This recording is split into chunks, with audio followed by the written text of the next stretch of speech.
Yawn. That was a refreshing sleep. Ah, traveler, we meet again.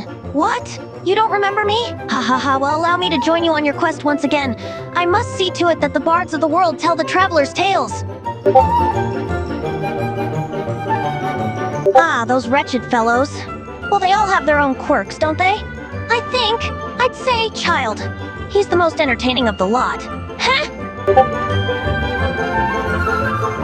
You know, he's young and carefree. A very spirited young man. His fighting abilities are also outstanding. And when he gets drunk, he can be such an amusing fellow. He's just so different from the other fatui harbingers. So you're that traveler everyone seems to speak about these days, no? I wonder what kind of surprise you may bring to Fontaine. She smirked slyly as she stroked her hair. Her code gaze sent a chill down your spine, and you could feel that hysterical persistence for justice just by standing next to her.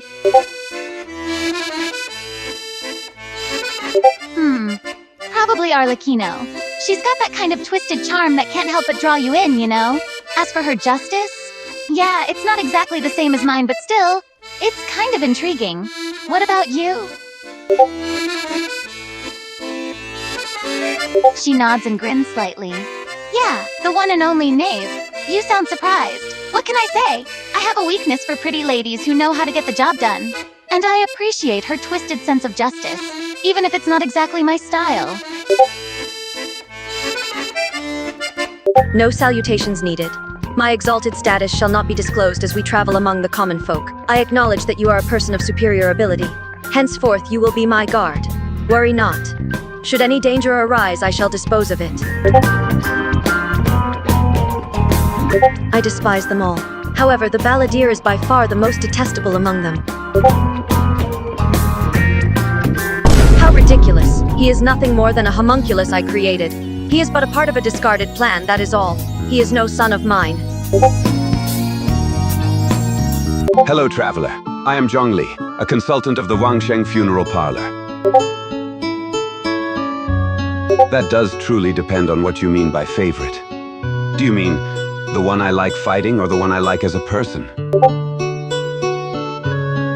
All right then. As for the one I like fighting, it is Capitano. As for the one I like as a person, it would be Tartaglia. And what about you, traveler? Capitano, he is very strong and an excellent fighter. As for Tartaglia, he is a good man, and although he is part of the fatui and all that, he loves his family and he is a good person at heart. No, as I said, he has shown kindness. Although he uses money to show it, he is a good person. He might work with the fatui, but the time I had spent with him has shown me that his intentions are good. He has never shown me a trace of malice. Hi! I suppose I like Columbina most.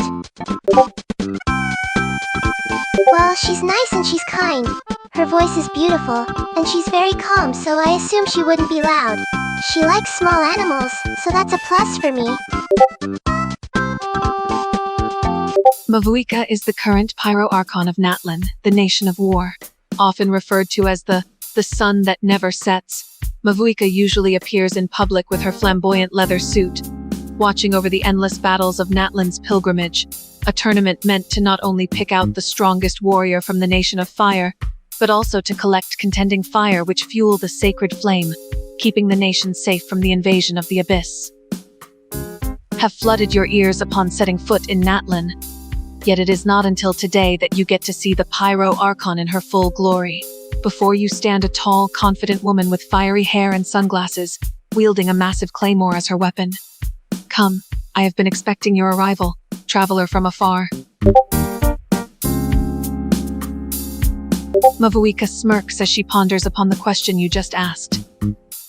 It's quite difficult to decide the one I like the most, but if I must have a ranking, first place goes to Capitano, then Piero, and the third place goes to Arlecchino, who is quite the character.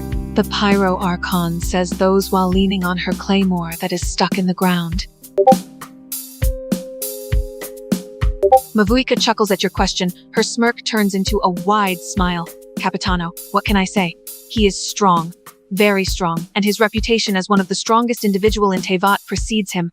Although his personality is a bit too stern at times, I cannot help but admire him for being a formidable warrior. The Pyro Archon says with a confident voice as she continues leaning on her claymore, her expression calm and composed. Yet there is something hidden behind them.